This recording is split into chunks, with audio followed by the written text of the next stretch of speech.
ladies, there is a new dating trend that actually puts your ego and boosts your ego, I should say, and increases your reputation. Here to talk more about it, and it's called Throning, is trauma expert Dr. Janie Lacy. Dr. Lacy, welcome back. Good to be here. So, what we got to ask, what exactly is Throning and who came up with this royal dating trend? Always a trend, right? Yes.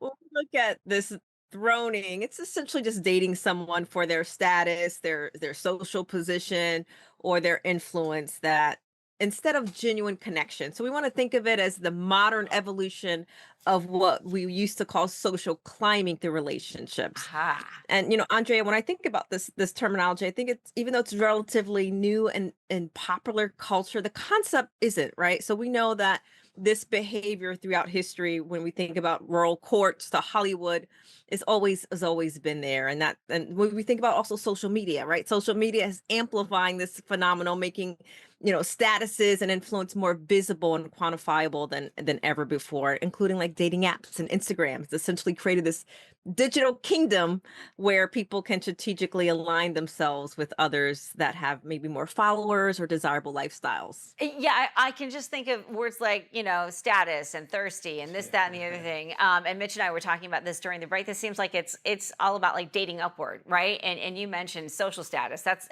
And guys will say this oftentimes when they marry a really great girl. I'm married up. I'm married up. Mitch even says I'm married up.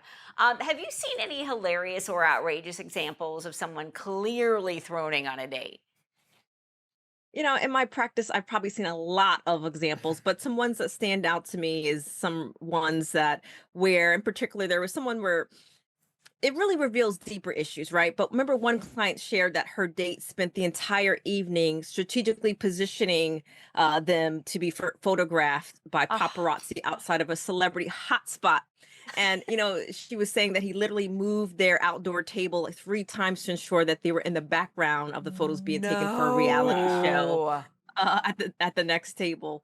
And then, I think about another memorable one where it involves someone who was insistent on speaking loudly about their connection to their date's famous family whenever the server approached the table.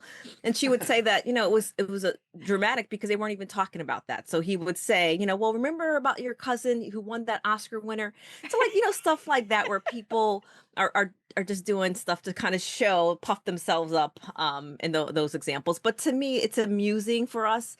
But I couldn't say this without being a psychotherapist. It just shows profound, like, just insecurity and a lack of their authentic identity when I see someone that acts like this or just want to attach themselves to other people. Because when someone's self-worth becomes externally validated, they're often making significant, to me, they often have significant trauma issues or attachment issues that deserve compassion rather than attention Yeah. in these Well, situations. because they're desperate for some sort of identity, and God bless that waiter for sweeping up all the names he dropped during that date. Um, do you think this trend is more about confidence, clout, or just a clever dating strategy? Or is it, as surfaces, just wanting to up your likes and your followers on social media? I hate to say that, but that seems to be what the motivation is here. It's fascinating because throning actually represents the opposite to me of genuine confidence. Confidence comes from internal validation and our self-worth, while throning, we can say that it reflects more external dependency. And what looks like strategic dating behavior is usually masking profound insecurity. So the pursuit to me of clout through relationships reveals something important about our cultural moment that we've created, in my opinion, these social systems where proximity to fame or influence has become a form of currency. When relationships become strategic for accumulating this social currency, we fundamentally misunderstood what creating lasting human connection and happiness is really about. Dr. Janie Lacy, always a pleasure to see you and chat with you. For more, just head to our website, dailyflashshow.com.